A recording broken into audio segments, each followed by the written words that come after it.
I wanted to do something different. Instead of putting the homework section at the end of the video, I'll do it in the beginning so that anyone who's watching this doesn't have to skip to the end. And while they're watching the video, they get to know what the video is going to be about. So in Unit 2, Section 2, this is things that we are going to talk about, and this is your homework after this unit is done. Follow the 5 steps before you start to declutter. This video is going to be about how to declutter your life. We're going to talk about how to throw away things you don't need, how to get rid of toxic friends that are toxic to you. But before you declutter, you have to learn 5 steps. Step 1 is to let go. Step 2 is to gain the knowledge of what is minimalism. Decluttering and minimalism, they go hand in hand like peanut butter and jelly. I'm allergic to peanut butter, so it's more love almond butter and jelly. Step 3 is to become self-aware of the items that we all own. Step 4 is to make a list of rooms that you know you are in control of. And step 5 is don't be that guy.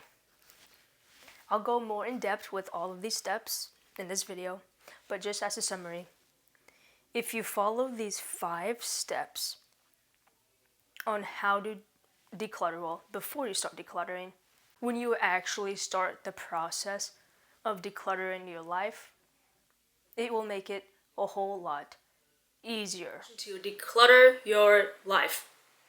Once you finally shed the old version of yourself, now that your head is completely bald, or purple, whatever color it is, it's time to shed your environment.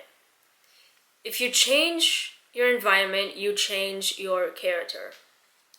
Step 1 is to let go, declutter your life. It's only, there's a quote that says in Fight Club, I'm going to reference a lot of Fight Club, if you couldn't notice already. It's only after we've lost everything that we are free to do anything. Letting go isn't about getting rid of old clothes or deleting unused apps. And you notice too that I have used this quote in the last section as well. Some of these quotes will intertwine with a lot of these sections. Letting go isn't about getting rid of old clothes or deleting unused apps. It's about releasing attachments, mental, emotional, and material, that have chained you to the person that you no longer are. We live in a world that tricks us into thinking accumulation equals happiness. The date is December 1, 4:08 p.m. But like Tyler Durden said, the things you own end up owning you. This statement isn't just poetic, it's the truth. Every object, every unread email that you have in your inbox, every toxic person you keep around drains a piece of your attention. Any type of clothing, any type of chain, any type of orange, anything that you have in your possession, it drains a little piece of your attention. And attention is life's true currency. In life, we have money, that's currency. But that's financial, that's money. When it comes to life, attention is really the true act of currency. Letting go is about freedom, and freedom requires some sort of sacrifice. When you cut your hair, or you throw away an old memory, or you delete a phone number that keeps pulling you backwards, you're declaring war against the machine. You're basically saying, I'm no longer going to be your puppet. The buzz cut mentality, the first step to decluttering. In Unit 2, Step 1, We cut our hair as a symbol of rebirth. The buzz cut isn't just a haircut, it's a statement of surrender and strength. It's proof that you are capable of letting go of something that once defined who you were. Decluttering is the same principle, extended beyond just the mirror. When you throw away the old, when you throw away something that no longer has interest to you, you're metaphorically shaving off layers of the past.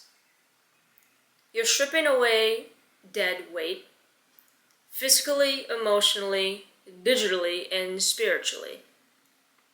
Getting a buzz cut basically says, I'm ready to let go. Decluttering says, I'm ready to move on. This is your Fight Club car scene moment. You know, when Tyler Durden lets go of the wheel and he says, stop trying to control everything and just let go. That's what decluttering is. You can't start a new life if your old one is still sitting in the passenger seat, gripping onto the steering wheel, like trying to lean over and grip on. If you're still in the passenger seat, this needs to change. And the Katy Perry music video Part of Me analogy. In Katy Perry's Part of Me, she cuts her hair, joins the military, and symbolically she burns her past self because she is no longer holding back on her ex, the one who depended on someone else for happiness. She no longer depends on somebody else to become happy. That's not just a music video. That music video is the essence of life. It's the essence of step 1. Letting go means burning the old uniform of your past. It's taking off the clothes that carry yesterday's energy. It's deleting the text from someone who no longer deserves space in your mind. It's turning emotional pain into empowerment. When Katy Perry said, "This is the part of me that you're never gonna ever take away from me," she wasn't talking about revenge. She wasn't being pity. She was talking about self-ownership. The moment you stop letting the world define you, the moment you stop letting the world control you, decluttering isn't about cleanliness, it's about reclaiming your true identity. And so this comes to minimalism of the mind. Decluttering starts with your space, but it ends with your mind.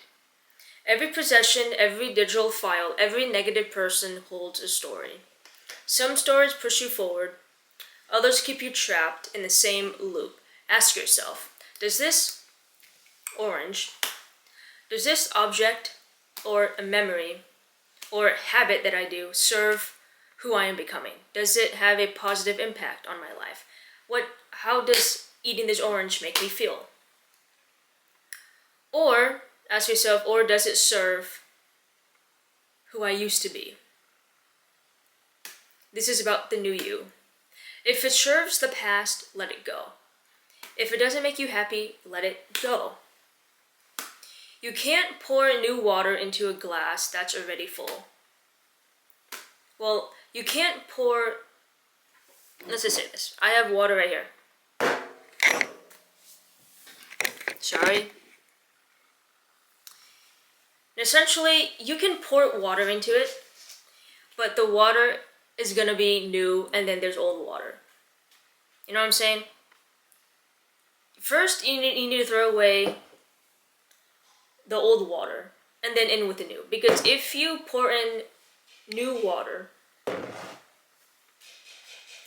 when you have old water, you mix it up, it's going to be old. You know what I'm saying? First, you gotta dump all that water out and then pour in the new water, if that makes sense. When you declutter, you're not just cleaning, you're resetting your program, just like a machine would, you're resetting everything. You're telling your brain that I no longer need this version of me.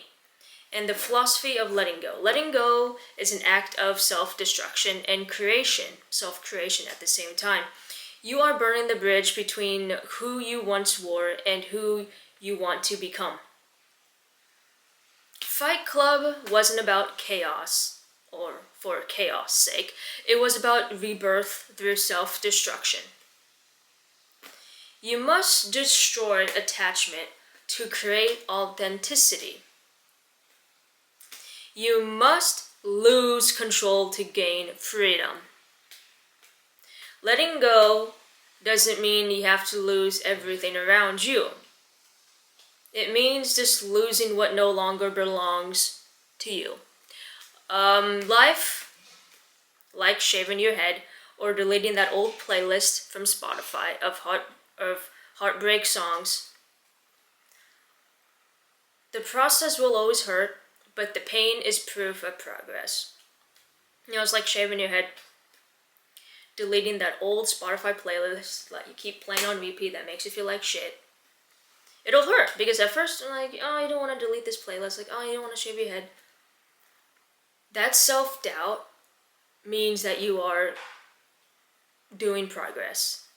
You are progressing in life. Step 2, minimalism. Minimalism is about finding purpose in the things that you own. Every item in your life should serve a function or bring you joy. Obviously, avoid buying things you don't need. Minimalism is the art of practicing about having intent. When you own items mindfully, you gain mental clarity, financial freedom, and a sense of control over your life. You don't need 3 cars if you live alone. You can maybe own 1. If you own 20 shirts in your closet, but only wear 3 out of those 20, and then get rid of the other 17 that you don't wear. The essence of minimalism is about intention. Ask yourself, does this item serve a purpose? Will it make my life better? Will it make me happier? If the answer is no, let it go. And I inserted all of these videos in the class playlist, but these are just recommended resources. Well, I'll actually, if I can, I could be copyrighted. I'll insert a couple of small clips from each of these. I'll try when I edit this video. This is a documentary called Minimalism by the Minimalist. It gives a powerful depiction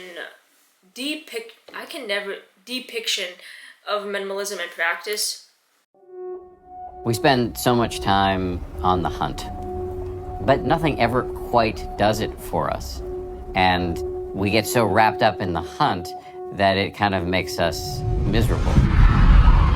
Black Friday shopping mania is still playing out tonight at malls across America. High hopes of saving some big bucks on those holiday gifts. Stores filled to the brim. In some cases, it did turn violent. We've, as a culture, have lost our minds. There's no question that what it means to have achieved the American dream has increased tremendously in material terms. This is not something that just happened yesterday. This is something that has been sold to us over the past 100 years by those that want to make a whole lot of money. Now that's what I call a good-looking car. You have this thing that you were obsessed about, but then the new version comes out, and now you no longer care about the one you have. In fact, the one you have is a source of dissatisfaction. People are beginning to recognize that they've maybe been tricked. There is no out until you become aware. You're not going to get happier by consuming more. Ready? I was born ready. There's nothing wrong with consumption. The problem is compulsory consumption. We're tired of it. We're tired of acquiring things because that's what we're supposed to do. When I heard about minimalism, it wasn't about just getting rid of my stuff. It was about taking control of my life and stop being told what to do and actually deciding what I wanted to do. When I first started reducing the number of things in my life, I found out that I had 51 things in the entire world. And there's a YouTuber called Matt Diavella. He is a minimalist YouTuber and he talks a lot about minimalism. And so you click on that link and it'll lead you to a video titled A Day in Life of a Minimalist by Matt Diavella. And then this is an interview by, well, not by, it's more of a short documentary of this guy called Mr. Money Mustache. That's what he goes by on the internet. He and his wife saved aggressively, spending far below their means, and they retired at 30 with $1 million in the bank. And this is a key lesson as to spend only on what you truly need. I'll insert a couple of clips from here if I can. You click on this link and it'll bring you to this video. Aidney saved 50 to 75% of his income over 9 years as an engineer. We just did a little bit less than most people of our income level, and that was enough to save it. The U.S. tradition is to spend pretty much everything we earn. We only have like a 3% savings rate. You just don't do that, and you always have a choice. How much did you wind up saving? Today would be about 1.1 million or a little bit less. Don't spend money on things you don't actually need, he says. And don't drive so much. That's my biggest winning secret to a wealthy life, is just get out of the car a little bit. Driving is way, way more expensive than what most people think. Most people think about gasoline as their cost of driving. Really, it's about 5 times higher than that. So pretend gas is $15 a gallon, then you're starting to get an estimate of how expensive driving really is. Due to depreciation, maintenance, insurance. Aidney also saves so much because he's a do-it-yourselfer. Take his house. The one that we live in now, I built almost entirely from scratch. So you put in your own plumbing? Yeah. You did your own flooring? Yeah, that's part of a house. You did your own electricity? I would do my own heart surgery if it was safe. But wait a second. Aren't there many Americans who simply don't earn enough to save anything, let alone the amounts Pete Aidney promotes? I'm sure there are, but I also would say that almost everybody can do better, and the lower your income level, the greater the benefit is of figuring out where your money's going. So the median income is $60,000 or whatever in the US for a household. And what's the best-selling vehicle? A $30,000 plus F-150 pickup truck. That's the problem. We all scale everything up just a bit more than we can afford. But clearly not everyone can do what Aidney has done. I would say it's immoral to drive like a 6-wheel diesel pickup truck compared to riding a bike or just picking the most practical car for whatever your needs are.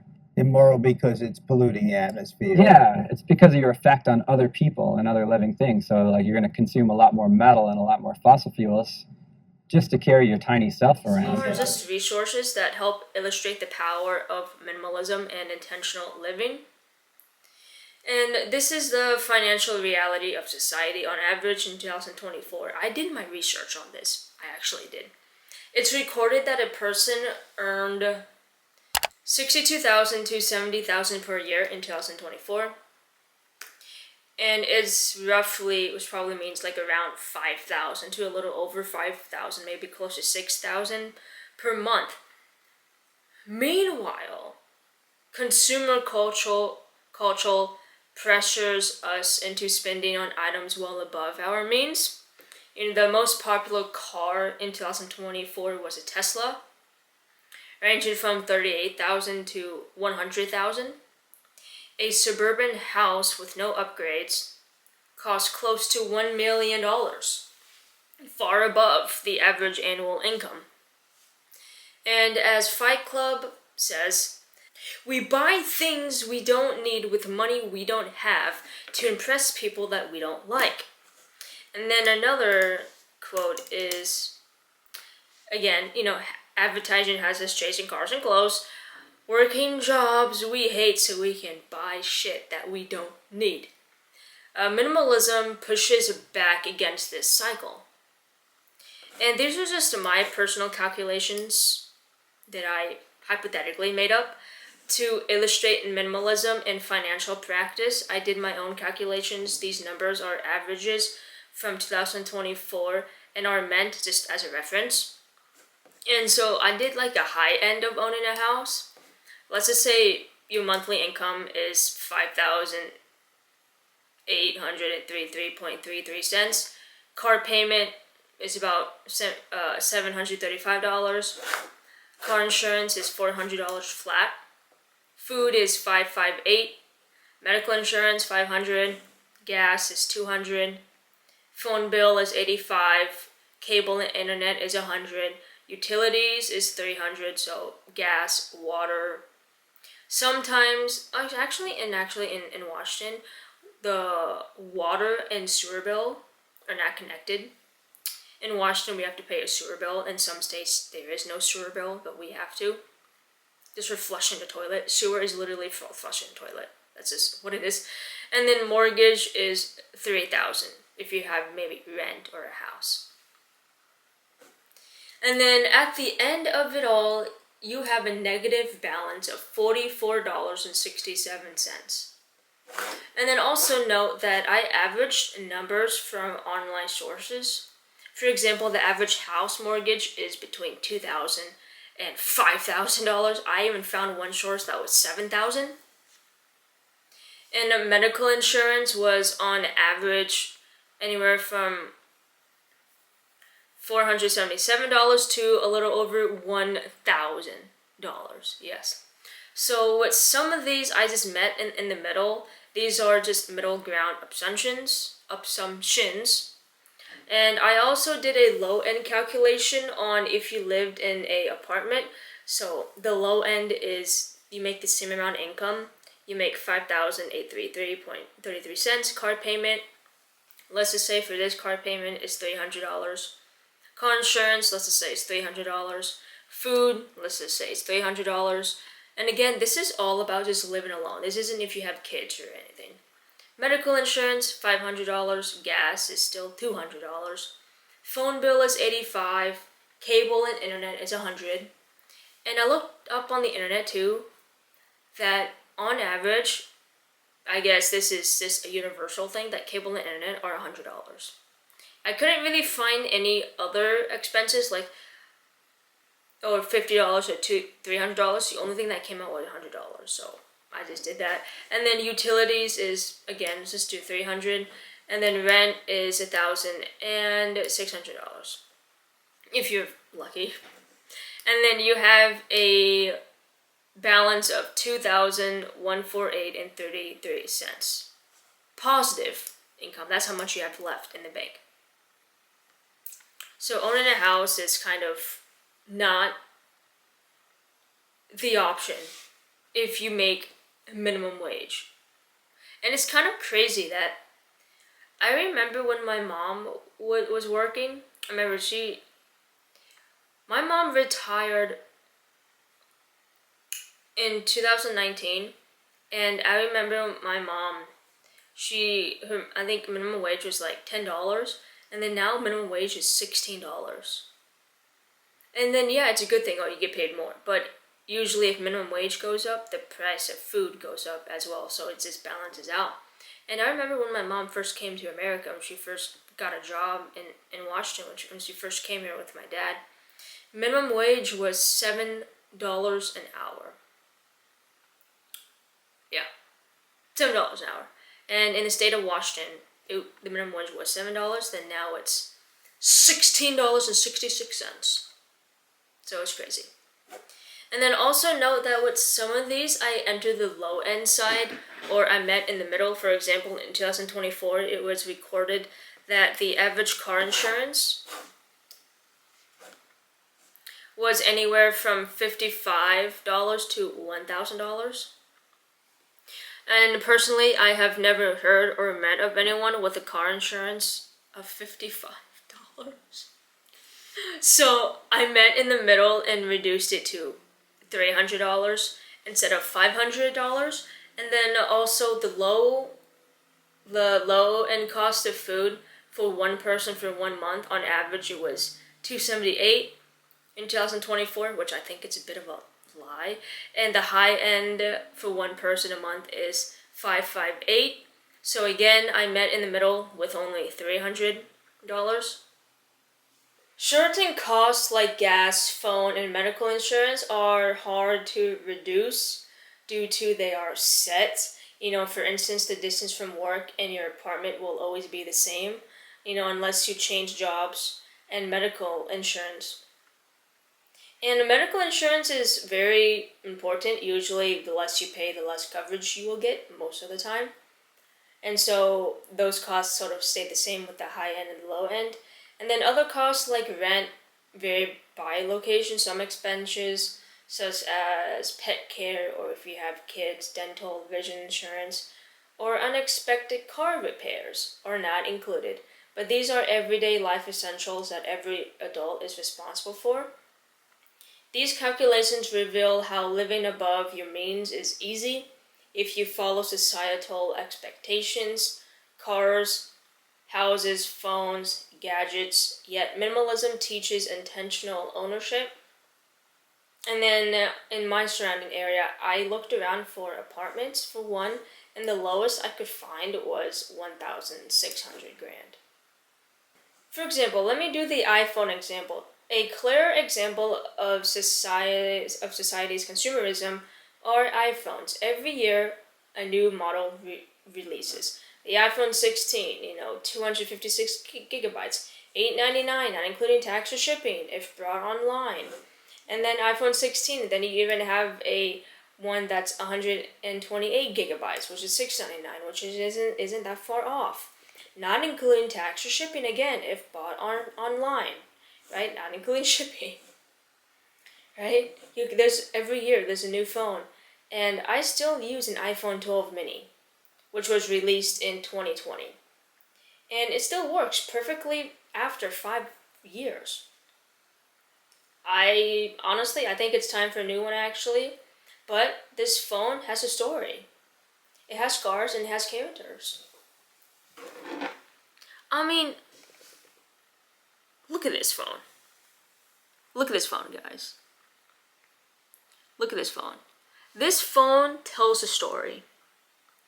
It has character. Look at this. It has a story. You know what I mean? Minimalism is about valuing what you already own. If it's functional, don't buy the newest model.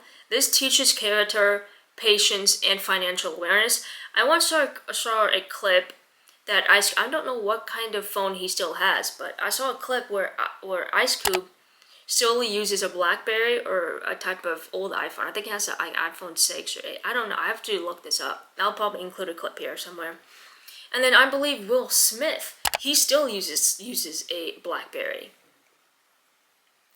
But the point is, every season, we are forced into buying a phone that we don't need because the phone we bought last Christmas worked just fine, and it ain't even paid off yet. But we have to get a new one because our boss Stephanie has one. And so I have to have one as well, right? And also, all my kids at school will be bullied because they don't have the latest, newest version. So not only do I have to buy myself the new iPhone 2161, iMax Plus, iMax 3D, now sold separately with batteries, of course, I also have to get 4 more iPhone 21 and 1 Max Plus iMax 3D phones, now sold separately with batteries, of course, for my wife, Rebecca, for her stupid book club, and my son, Johnny, who hates me, and my daughter, the light of my life, who also hates me because I didn't take her to Disneyland.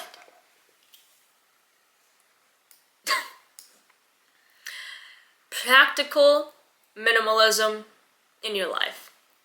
On your free time, look up YouTube challenges of owning only 100 items. Thousands of people live with just 100 items.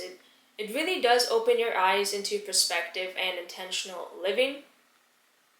You don't have to go to the extreme of only owning 100 items. Become self-aware in everything you bring into your life. Be self-aware with everything you bring into your life. Before buying something, ask yourself, will I die if I don't have this item? Will getting rid of this object make me happy, sad, or indifferent? Everything you own should bring joy or serve a purpose. Unnecessary items are clutter. For example, I have 6 hair combs in my bathroom, even though I have short hair and never use them. Minimalism is about intention, awareness, and space. I have no idea where I got those hair combs, but I have too many hair combs for the amount of hair that I have. And the philosophy of minimalism. Minimalism teaches us to resist societal pressures. Be mindful of purchases. Spend only on what is necessary. Own fewer items, but live with more purpose. We are often trapped in a cycle of consumerism. Expensive cars, high mortgages, the latest technological gadgets, and unnecessary luxuries. Minimalism allows us to reclaim control of our life. Take control of your finances and your mental energy. Fight Club reminds us, you're not your job, you're not how much money you have in the bank, you're not the car you drive, you're not the contents of your wallet, you're not your fucking khakis. You're the all singing, all dancing crap of the world. So what this quote basically means is, owning a 2009 Toyota Camry doesn't make you any less of a person who owns a Ford F-150. You are not the money you have. You are not the car you drive. The saying of, it's not the car, it's the driver. It's completely true. It's not the type of car you drive. It's the driver. The philosophy is simple. Own less, live more intentionally, and focus on what matters to you the most.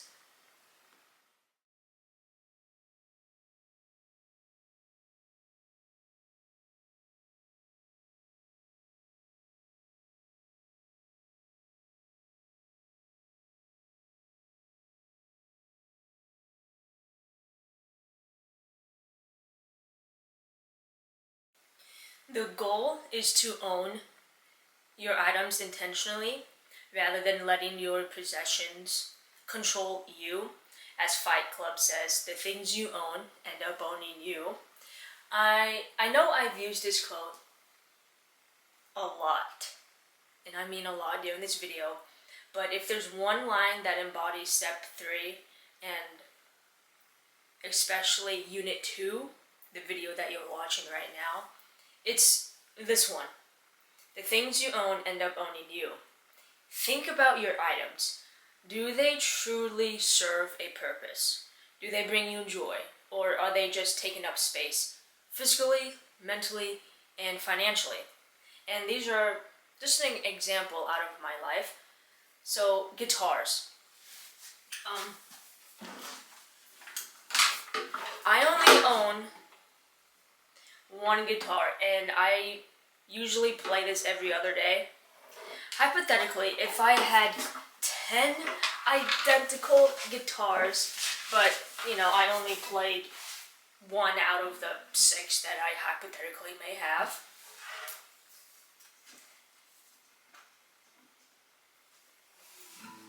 the other 6 would be just clutter. Owning multiple items that don't add value only creates mental noise. Now, if you collect guitars or you're just a collector, that's different because there's value in collecting because you want to do it. And there's real value in collecting, especially guitars, because some of them are super rare, and other meaningful things like rare sports cards. But if collecting brings you joy, and then do it. But know the difference between owning an object and owning you.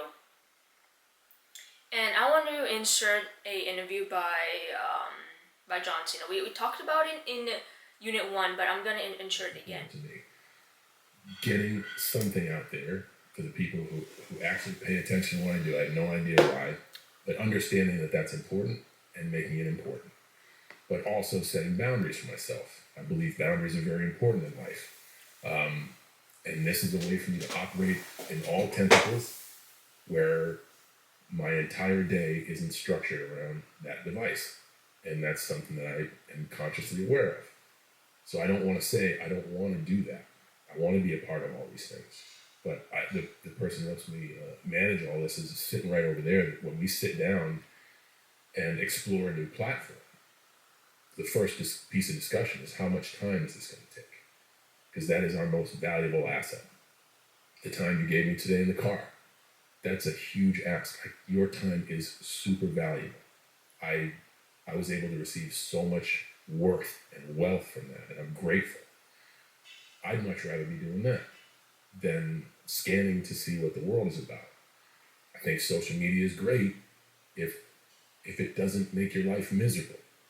If something makes your life miserable and you continue to do it, man, I don't know what to tell you. Social media doesn't make my life miserable. I feel good about the messages I send. I feel great that I kind of have an art gallery in Instagram. I feel great that we can use TikTok for weird shit. And we're now using it as a way to look back on my life, but it only takes me about 10 minutes a week to do so. So 10 minutes a week. Do you know how many people in their chairs watching this just lost their minds? There are people watching the show that are spending 12 hours a day. But honestly, if it gives you joy, I'm okay with it. Right. Do what you love. Love what you do and be around those you love while you're doing it. There are people who do certain activities for that amount of time and have a lot of joy in their lives. If you're on your phone and you can fall asleep at night and feel fulfilled, who the fuck am I to say you're doing it wrong? Hey guys, if you like that clip, But remember back in John Cena's interview on Impulsive, where he explained his strange Instagram page, and that's the kind of self-awareness I'm talking about, where he said that there's not a problem with going on social media or using any kind of app or website or playing a certain guitar or piano. What matters is that, are you actually having fun with it? Are you actually getting the things you want to get out of it? Are you actually serving a purpose in life? Is it making you happy? Remember that interview that John Cena said, I don't remember the exact quote, but he said that if it makes you happy, and then I'm okay with it, right? And you could turn it backwards on, well, if you are happy, and then you should be okay with it. So you need to assess if the things that you own are making you happy. And that's why I don't have a lot of posters around my room. I like to look, when I hang out posters, I like to look at them. That's just who I am. And I like to surround myself with the things that motivate and inspire me. And and I feel like that if I have too many posters, my mind goes everywhere. I don't know what to look at. I don't know what to look at. So just having the simple things, where I have a Sylvester Stallone movie poster of Cobra, and then behind this camera I get the Justice League, Rhea Ripley from WWE, Harley Quinn and MGK, and then I have an autographed signed by Kat Burrell, who she played. Oh my God, who did she play? Oh, she played Nicole in Winona Earp. So it's just the little things that count, and I still have to. I'm in the process of cleaning my room, but I'm almost done.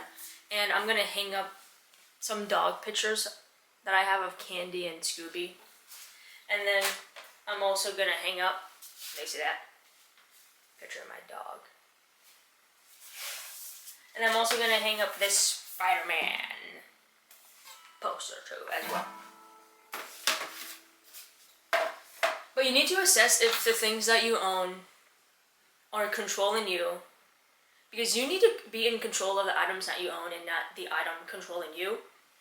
And so, for example, like clothes, if you have 20 shirts, but you only wear 3 out of the 20 shirts, and then those extra 3 plus, so the extra 17 shirts are just not helping you. They're just there collecting dust, And same thing with socks. We all have 20 pairs of socks, but yet we all wear the same 2 or 5 socks in a row.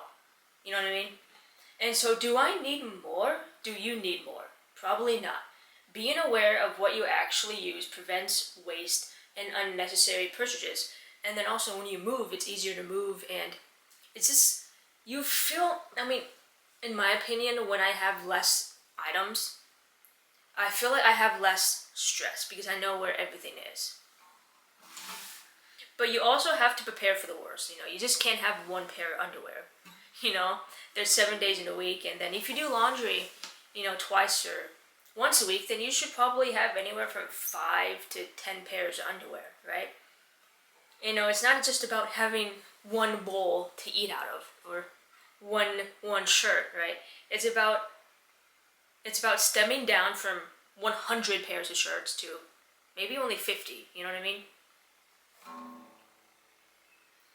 And then so when it comes to phones, iPhones or Androids, whatever you have, I still use an iPhone 12 mini.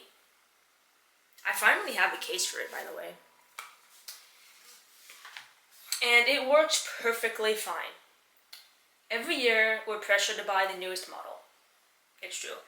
Minimalism teaches patience and awareness. And if it still works, if it still functions, and then there's no need to upgrade. Just because society says you have to upgrade.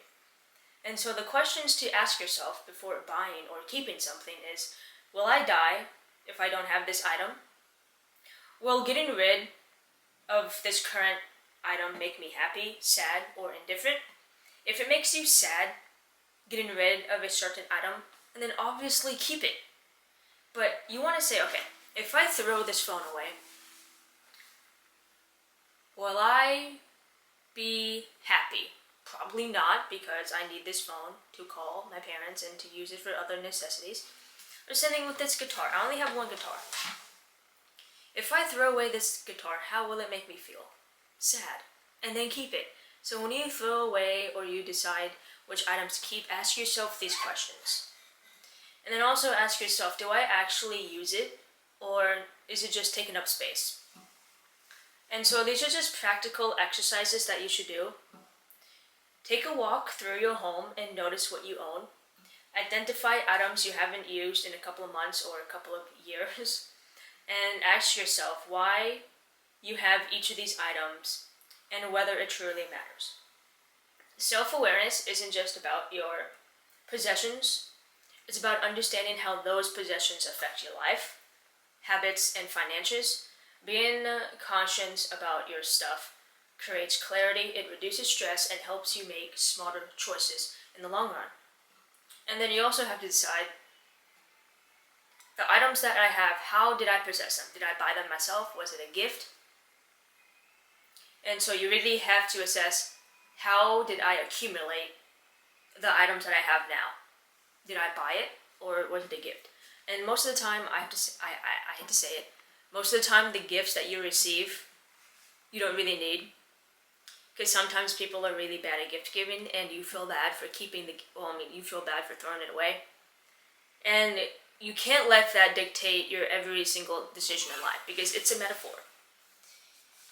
Doing something in spite of trying to be nice to someone, I hate to say it, it will backfire on you. You have to do things in life that will make people hate you, because you have to do the things that make you happy. I hate to say it.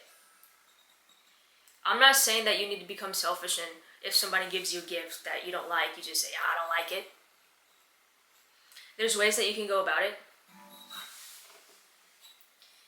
What I always say is that like for instance, when my mom, she has a particular friend that doesn't know how to cook food, and she's Korean, it's a bit embarrassing, but when she brings, like for instance, 3 days ago, my mom went to church, and her friend bought japchae. She made it herself, which was very kind of her. When they came home, my mom said, hey, I bought japchae. I didn't like the taste of it. My dad didn't like the taste of it. So instead of throwing it away, my mom gave it to the neighbor who lives across the street, who is also Korean. And they ate it because her husband likes japchae. So these are just other things. And also, Korean people, they love giving food, and sometimes too when they bring home food, we always say thank you very much, and then we usually just give it to the dog if they're able to eat it, because sometimes they can't eat Korean food because sometimes it has too many spices in it or something. So there's ways to go about it. And so the essence of step 3 is to notice, evaluate, and own your items intentionally. The more aware you are of things around you, the more control you have of your own physical life. And so this is societal awareness. Self-awareness also means refusing to conform to societal norms shaped by the machines around us. For men, it's bigger the car, bigger the, But a man who drives a gray Toyota Corolla, that's probably most likely already paid off. And it also has no damage to the engine. It works fine. It runs like a new car. That's real maturity. That's responsibility. But here's the truth that society deems that men are less masculine compared to the guy driving the brand new 2025 F-150 Raptor, right? In my perspective, the man who drives the Corolla, the one who's more comfortable in their masculinity, the one who achieved financial freedom and developed social maturity, is far more attractive, in my opinion.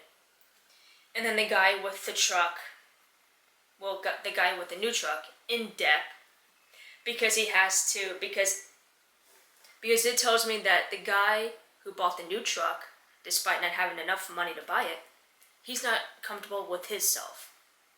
So this is my opinion, I'd rather find the guy who's financially independent and comfortable in his own masculinity, and then the other guy who is always in competition of his own masculinity, if that makes sense.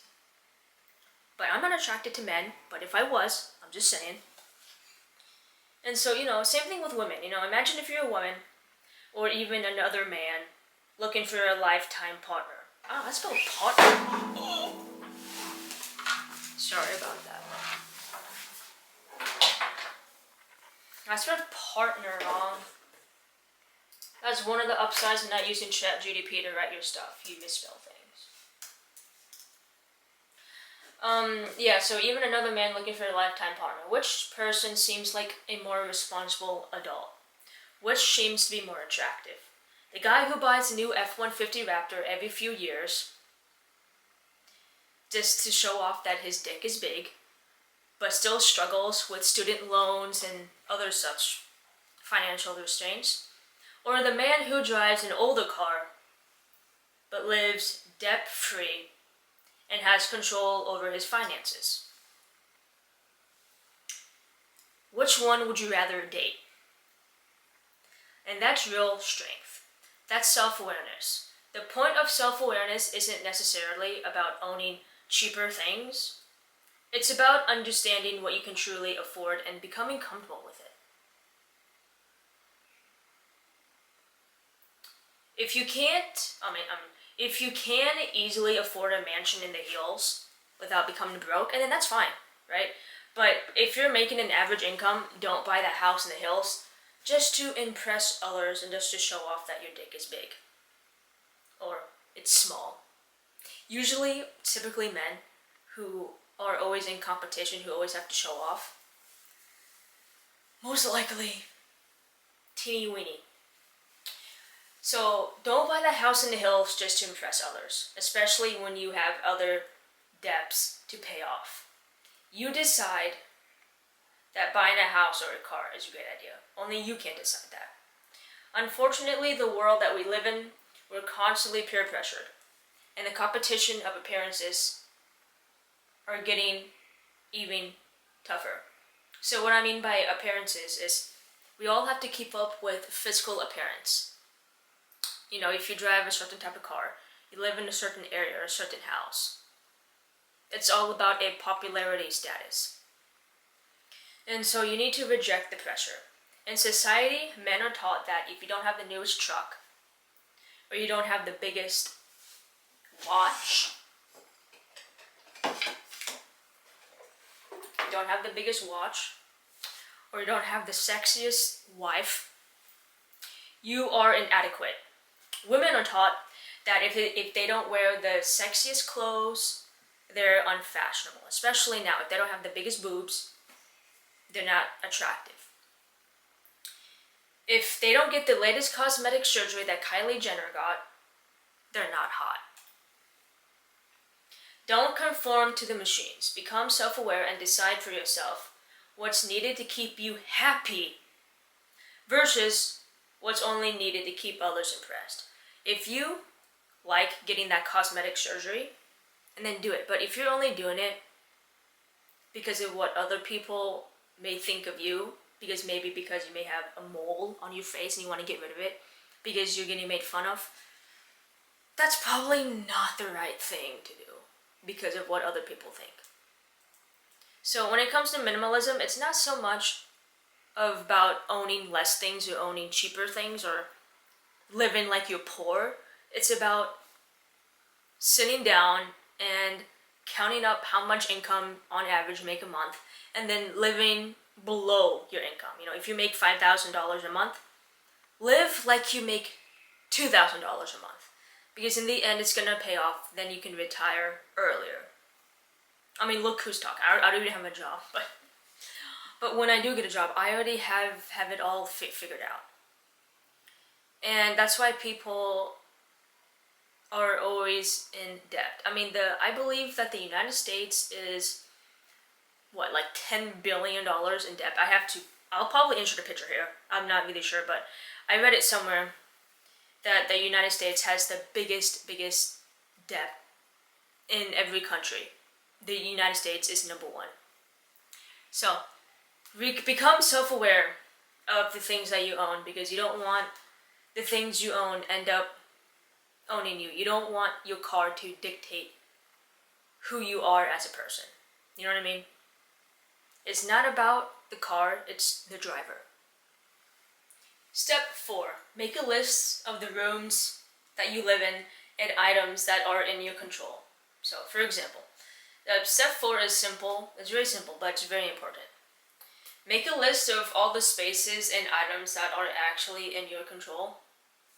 This step matters because in step 5, we're going to get into the real decluttering, not just the philosophy behind it, but before things get more complex, you need clarity on what you are actually allowed to touch. And remember, consent is important. If she says no, or if he says no, hands off. Not everything in your environment belongs to you. I hate to say it. And just because you're on your self-improvement journey or your minimalism journey doesn't mean the rest of the world signed up for it. Don't be that guy who forces it onto everyone else. You know, it's like the vegan teacher. Or, we all know how vegans are. They have to tell the whole world that they're vegan. Just because somebody's eating a hamburger made out of beef doesn't mean doesn't mean that they want to hear from a vegan saying, "Oh, you're killing animals." You know what I mean? Don't be that guy. So why this step matters? When you start decluttering, it will become addictive, and because for me it became addictive. It's almost like a poison. You start throwing away unnecessary things in your home, and then in the hallway, and then suddenly you're in your parents' room throwing away their ugly decorations when it doesn't even belong to you. But here's the reality. What looks like useless junk to you might have meaning, purpose, or memories to somebody else. Only throw away what you are in control of. So #1 rule is only declutter what you own. Alright? That is very, very important. Examples of spaces that you control is probably my bedroom, your bedroom, right? Your decks, your closet, your room, your backpack, your digital files, your phone, your laptop, the passwords that you sign into your laptop. All of that is yours. And then if you share a bathroom, or you share a bedroom with a roommate or something, or someone, I hope it's not something, but someone, doesn't matter. You're part of a shared space, and then only if you agree upon it. You know, if you share a bathroom, you probably have one half of the bathroom is yours or something like that, or one half of the room is yours. Only control what you have. Don't worry about what they're doing. Yeah, maybe what they're doing is probably messy, whatever. That's their side, you know. Just as long as it doesn't get on your side, you don't need to worry about it. And if you share a space, like we just talked about, ask permission first. Don't just throw away items or rearrange someone else's stuff just because you think it's for the best. That's not minimalism, that's disrespect. Only touch items that you have. Only touch things that want to become touched. You know what I mean? And that's what she said. And step 5, you know, we kind of briefly talked about this, but step 5 is don't be that guy, or don't be that woman, you know, 2025. Don't be the person who forces their beliefs onto others. You know, that annoying vegan person who, I just talked about this, who announces they're vegan every 5 minutes. Or the person who shoves their political opinions into every single conversation. Or the Jehovah's Witness who won't take no for an answer when they knock on your door. Yeah, don't be the decluttering version of that. Don't become the self-improvement version of that. I used to be like that in self-improvement. I'll point out all of my friends' weaknesses and force them to watch my videos. I'll go, share my video in your Instagram story, tell your friends about me at work. You know, tell everybody you know to subscribe to my channel. I would involuntarily try to fix them. And honestly, I was becoming quite annoying. They never told me to my face that I was being annoying. It's just that the deeper you go into self-improvement, you become more self-aware of your life. And then I started thinking just about the things and the actions, the type of actions I was doing.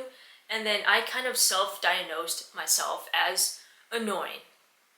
Self-improvement isn't about changing everyone else. It's not about changing the world. It's about changing how you view the world. When people see the results, they'll follow naturally. No preaching needed. You know, if you want to change the world, make a YouTube video. And if they want to watch it, and then they can watch it. They don't want to watch it, then don't watch it. The world will naturally heal itself. No preaching is needed. Just be patient with it.